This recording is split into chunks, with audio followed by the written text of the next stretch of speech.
नमस्कार, मी समाजा माणसाळी लोकन्यूजमध्ये आपलं स्वागत आहे. सध्या सोलापूरमध्ये राजकारणाबद्दल विविध चर्चा चालू आहेत. पत्रकार प्रत्येकाच्या ज्या प्रसारमाध्यमाच्या माध्यमातून आपल्या आपल्या भूमिका मांडत असतात. तशाच पद्धतीनं बघितलं तर राऊत असेल किंवा प्रशांत परिचारक यांच्यामध्ये बरंच राजकारण त्यांच्या अवतीभोवती फिरत होतं. परंतु प्रशांत परिचारकनं ज्यावेळेस राऊत यांच्या इथं पंढरपूरमध्ये आल्यानंतर त्यांनी असं म्हटलं की मी कुठल्याही पक्षावरती नाराज नाही, म्हणजे माझ्या बीजेपीवर मी नाराज नाहीये, मी त्यांच्याच बाजूने आहे असं म्हटल्यानंतर बरंच वातावरण फिरल्यानंतर लोकांची दिशा बदलली. परंतु इथं देशमुख उभं राहिल्याने मोहिते पाटलांची काय जे हालचाली बघून देखील या सोलापूरमध्ये वेगळ्या प्रकारचं राजकारण आणि चर्चेला उधार आले. तशाच पद्धतीनं आपण जे या ठिकाणी वरिष्ठ पत्रकार सुधाकर कवडे यांच्याशी आपण त्या विषयावरती चर्चा करण्यासाठी आलो. काका नमस्कार. नमस्कार.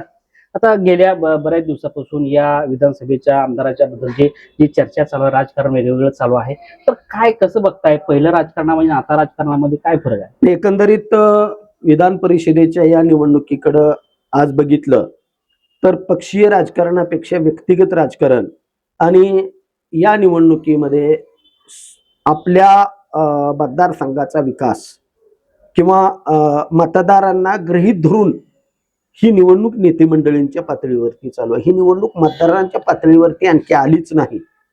नेते मंडळीच्याच मध्ये एकमेकांमध्ये आरोप प्रत्यारोप असल्याचं मला स्पष्टपणानं थोडंसं जाणवतं. तर आता बघितलं तर म्हणजे आता मोहिते पाटील राऊत जर इकडे पंढरपूर आले तर मोहिते पाटील बार्शीत जातात वगैरे, तर आता तसं काय चित्र बदलू शकते का? नाही, आजच्या परिस्थितीमध्ये जर बघितलं तर मतदारांची आकडेवारी जर बघितली तर महायुतीकडे असणारी मतदारांची जी आकडेवारी आहे ती निश्चितपणानं त्यांना विजयाच्या जवळपास नेऊन सोडणारी आकडेवारी आहे. तर महाविकास आघाडीकडे बघितलं तर महाविकास आघाडीच्या उमेदवारांना खूप प्रयत्नांती विजयाच्या जवळपास जाण्यासाठी खूप प्रयत्न करावा लागणार आहे. आणि दुसरी बाजू अशी आहे, या निवडणुकीमध्ये महायुतीकडे असणारा उमेदवार जो आहे त्याच्याकडे जो मतदार आहे, महायुतीचा जो मतदार आहे तो आश्वासक मतदार आहे, त्यामध्ये कुठल्याही पद्धतीनं बदल होण्याची अजिबात शक्यता नाही. तर दुसऱ्या बाजूला महाविकास आघाडीचे जे उमेदवार आहेत त्यांच्याकडचे जे मतदार आहेत हे राम भरोसे मतदार असल्याचं मला आज वाटतं. एकंदरीत जर परिस्थिती बघितली तर या सोलापूर जिल्ह्यामध्ये 5 लोकप्रतिनिधी म्हणजे 5 आमदार हे महाविकास आघाडीचे आहेत. या 5 आमदारांच्या बरोबर असणाऱ्या सगळ्या जर मतदारांनी आणि त्यांच्या बरोबर असणाऱ्या सहकार्यांनी आणि यांच्या वैयक्तिक संबंधातून जर प्रत्येकानं पक्षासाठी काम केलं तर मात्र या निवडणुकीमध्ये आपल्याला वेगळं चित्र दिसू शकतं. पण आज जर शरद पवार राष्ट्रवादी काँग्रेसची परिस्थिती बघितली तर हे सगळे लोक पक्षात आहेत, पण पक्ष यांच्यात आहे असं म्हणणं थोडंसं धाडसाचं होईल. पक्ष यांच्यात आहे असं म्हणणं थोडंसं धाडसाचं होईल. मी अशा अर्थानं म्हणतोय की पक्षाची ध्येय धोरणं विचार आज या लोकांच्या जवळपास असल्याचं दिसत नाही. त्यामुळे या ना त्या कारणानं पक्षाची काडीमोड घ्यायचा आणि युतीच्या उमेदवारांना सहकार्य करायची जणू काय स्पर्धाच या सगळ्या नेते मंडळीमध्ये लागल्याचं चित्र आपल्याला सोलापूर जिल्ह्यामध्ये बघायला. आता बघितलं तर परिचारक देखील नाराज आहे आतून म्हटलं जातंय. परंतु आता तर परिचारकची जी भूमिका आहे की त्यांनी म्हटलं की मी माझ्या पक्षावरती नाराज नाहीये, माझी जी काय काम आहे ती होतच असतात वगैरे, त्याच्यामुळे आम्ही एक निष्ठ पक्षाचे आहोत.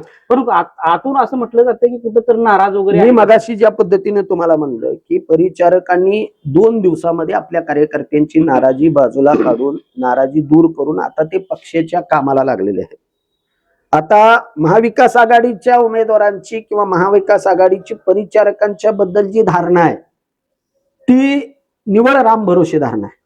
हे असं झालं तर तसं होईल ही शंका आहे फक्त. परंतु तशा पद्धतीचं वातावरण, कारण परिचारक हे शब्दाचे पक्के आहेत. त्यांच्या राजकारणाची आजपर्यंतची कैलासवासी सुधाकर पण परिचारकांच्या पासूनची जर पद्धत बघितली तर जे भूमिका ती ठामपणानं सुरुवातीला घेतात त्या भूमिकेशी त्यांच्याकडून सहजासहजी प्रतारणा होत नाही असं चित्र आज. आणि भले त्याचे परिणाम भोगायची तयारी त्यांनी ठेवलेली असते, तयारी ही त्यांना या गोष्टीचं कधी कधी परिणाम पण भोगावे लागले, पण त्यांनी शब्दाशी प्रतारणा केली नाही. त्यामुळं या बाबतीमध्ये विरोधकांनी केवळ आशा धरून राहणं या पलीकडे त्यांच्या हाताला पंढरपुरात काय लागलं असं मला वाटतं. सांगोला आणि इकडे बघितलं राणाबा पाटील यांच्याबद्दल तुमची काय भूमिका? एकंदरीत सांगोल्यातली जर परिस्थिती बघितली तर सांगोल्यामध्ये गणपतराव देशमुखांचे नातू असणारे आता जे विद्यमान आमदार आहेत बाबासाहेब देशमुख, हे शहाजीबापू पाटील यांचे पूर्वाश्रमीचे कट्टर विरोधक, राजकीय विरोधक आहेत. आणि कालच्या विधानसभेच्या निवडणुकीपर्यंत दीपक आबा साळुंकेंची भूमिका कधी तळ्यात तर कधी मळ्यात असते. ते कधी शहाजीबापू बरोबर असतात तर कधी शेतकरी कामगार पक्षाबरोबर असतात. पण या तिघांचं राजकीय सख्य बघितलं तर ते वेळ्या बोकळ्याचं आहे. आणि आज तिघही भारतीय जनता पार्टीच्या उमेदवाराबरोबर ठामपणानं असल्याचं आपल्याला स्पष्टपणानं जाणवत आहे. यामध्ये आणखी एक महत्वाची गोष्ट आहे की दीपक आबा साळुंके पाटील आणि शहाजी बापू पाटील यांचे धाकटे बंधू कैलासवासी सुभाष नाना पाटील हे वसंत नाना देशमुखांचे कॉलेज जीवनातील जवळचे मित्र आहेत. पण या बाबतीमध्ये शहाजी बापू पाटलांनी आपली भूमिका स्पष्ट करताना राजकारण वेगळं आणि मैत्री वेगळी अशा प्रकारचे स्पष्ट सूतवाच दिले आहेत. त्यामुळे सांगोल्यामधून देखील महाविकास आघाडीपेक्षा महायुतीचं आजचं पारडं जड असल्याचं आपल्याला जाणवत आहे. माढ्यामधली जर परिस्थिती बघितली तर तिथं माजी आमदार बबनदादा शिंदे यांचे चिरंजीव आता जे बबनदादांची राजकीय धोरा सांभाळत आहेत ते रणजित शिंदे आणि त्यांचे बबनदादांचे बंधू माजी आमदार आपले संजय मामा शिंदे या दोघांची जर मतांची आकडेवारी बघितली तर माढा तालुक्यामध्ये आमदार अभिजित पाटील यांना जिल्हा परिषदेच्या निवडणुकीमध्ये खातं सुद्धा उघडता आलेलं नाही. तर त्या मताची जर एकंदरीत आकडेवारी बघितली तर तिथलं देखील भारतीय जनता पार्टीच्या उमेदवारांना मिळण्याची शक्यता नाकारता येत नाही. करमाळ्यामध्ये नारायणआबा पाटील आणि संजय मामा शिंदे हे दोन्ही विरोधक आता भारतीय जनता पार्टीसाठी काम करत आहेत. त्यामुळे आजची परिस्थिती जर बघितली तर महाविकास आघाडीच्या उमेदवारांना खूप प्रयत्नांची पराकाष्ठा करावी लागेल अशा पद्धतीचं चित्र जिल्ह्यामध्ये पाहायचं. महत्वाचा प्रश्न की ज्यावेळेस निवडणुका होत्या त्याच्या वेळेस हे सगळी नेते मंडळी राष्ट्रवादी टिकेसाठी पळत होते, देव पाण्यात ठेवले, परंतु आता कुठं तशा ताकदीनं कुठं पुढे येताना दिसत नाही. मी तुम्हाला मगाशी सांगितलं की राष्ट्रवादी काँग्रेस शरद पवार पार्टीचे जे 4 आमदार सोलापूर जिल्ह्यामध्ये आहेत ते पक्षात आहेत पण पक्ष त्यांच्यामध्ये कुठं दिसत नाही.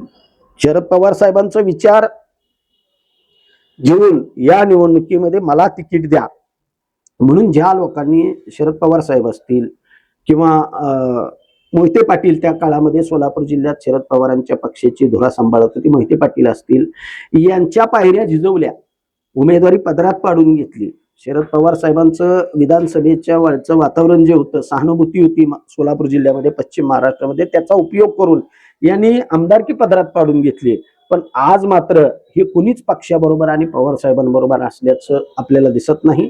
कुठलं तरी कारण काढायचं आणि या ना त्या कारणानं त्या पक्षाशी प्रतारणा करायची आणि भारतीय जनता पार्टीशी जुळवणूक करायची, मिळतं जुळतं घेण्याचा प्रयत्न करायचा, असं चित्र आपल्याला आज तरी सोलापूर जिल्ह्यामध्ये पाहावयास मिळतं. आता असंही म्हटलं जातंय की हे निवडणूक भाजपची नसून पालकमंत्री गोरे यांच्या प्रतिष्ठेची लढाई आहे असं म्हटलं जातं. पालकमंत्री जयकुमार गोरे यांनी पक्षानं दिलेली जी जबाबदारी आहे ती निष्ठेनं पार पाडण्याची जबाबदारी घेतलेली आहे.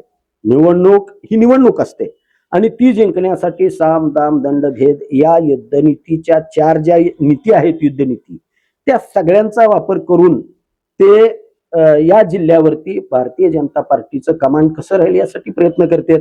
मागच्या नगरपालिकेच्या निवडणुकीमध्ये असतील किंवा सोलापूरच्या महानगरपालिकेच्या निवडणुकीमध्ये असेल किंवा जिल्हा परिषदेच्या निवडणुकीमध्ये असेल, त्यावेळेला देखील जयकुमार गोरेंच्यावरती अशाच पद्धतीची टीका झालेली होती. पण त्यांनी त्यांच्या कामातून हे सिद्ध करून दाखवलंय की मी जिल्ह्यामध्ये भारतीय जनता पार्टीचं एकछत्री अंमल यापूर्वी कधीच नव्हता, तो जयकुमार गोरेंच्या कालावधीमध्ये आलाय. त्यामुळे त्यांच्या कामाला नावं ठेवण्यासारखं वातावरण, आज त्यांची जी रणनीती आहे त्या पद्धतीने त्यांचं कामकाज चालू आहे. विरोधकांना युतीच्या उमेदवारांच्या वरती बोलण्यासाठी कुठला मुद्दा नसल्यामुळे कदाचित या गोष्टी त्यांच्याकडून बोलल्या जात असेल. आता राऊत आणि देशमुख यांचं बघितलं तर राऊतनी जरांगे पाटलाला अंगावर घेतलं म्हणावं लागलं, कारण की मराठा समाजाच्या आरक्षणाच्या विरोधातल्या भूमिका त्यांनी काय घेतल्या, त्याच्यामुळे भाजपनं त्यांना कुठंतरी त्या पदासाठी निवडलं असं म्हटलं जातं. परंतु जे आता मराठा समाजाचे जे काही उमेदवार आहेत तर नाराज होऊन किंवा देशमुख त्यांच्या बाजूनी जातील असं वाटतं का तुम्हाला? ह्या निवडणुकीमध्ये दोन्हीही उमेदवार मराठा समाजाचे आहेत आणि या निवडणुकीमध्ये मतदान करणारा मतदार हा सुज्ञ आहे, तो लोकप्रतिनिधी आहे.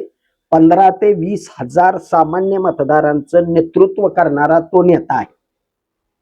आणि त्यामुळं जातीच्या फॅक्टरचा विषय या निवडणुकीमध्ये लागू पडेल असं मला वाटत नाही. कारण हा मतदार जो आहे तो सुज्ञ आहे. त्याला पक्षाची काय बंधनं आहेत, त्यांना नेत्याची काय बंधनं आहेत, त्यांना भविष्यामध्ये राजकारण करताना या नेत्यांची गरज पडणार आहे, निधीची गरज पडणार आहे. त्यामुळं ते अशा पद्धतीनं कुठल्या तरी एका विचारावरती जाऊन निर्णय घेतील असं मला वाटतं. धन्यवाद काका. तर राजकारणामध्ये आतापर्यंत तुम्ही बघितलं असेल माढ्याची निवडणूक असेल किंवा मोहोळची निवडणूक असेल किंवा अशा बऱ्याच निवडणुका आहेत त्या की नाही नाही म्हणणाऱ्या देखील सत्ता पालट झालेल्या आहेत. त्या जे मोठ्या सत्ता होत्या ते देखील पालट झाल्या. तर तसं होऊ शकतं का? कारण की त्याच्यामध्ये बघायला गेलं तर महत्वाचा मुद्दा असा आहे की मराठा आरक्षणाच्या विरोधामध्ये जी भूमिका राव त्यांनी घेतली, त्यांनी आमदारकी उभारले, ते पडले, परंतु परत भाजपने त्यांना कुठंतरी उमेदवारी दिली. त्याच अनुषंगाने पहिले तुम्ही बघितलं तर जो म्हणजे देशमुख आहे ते देशमुख देखील त्यांच्या विरोधामध्ये आहे. जर ह्याच्यामध्ये जर जरांगे फॅक्टर चालतोय का किंवा जातीय समीकरण चालतंय का किंवा येणाऱ्या काळामध्ये काय होतंय का, हे बी फार बघण्याची महत्वाची गोष्ट आहे. आणि याच्यामध्ये मोहिते पाटलांची भूमिका काय असणार आहे हे पण बघण्याची महत्वाची गोष्ट आहे. आणि जे काही चर्चा आहे ते चर्चा आपण आपल्या चॅनलच्या माध्यमातून आपल्या समोर आणतोय. जर आपल्या चॅनलला सबस्क्राईब केलं तर सबस्क्राईब करा आणि इथून पुढे अपडेट आपण देणार आहोत. काका धन्यवाद. नमस्कार.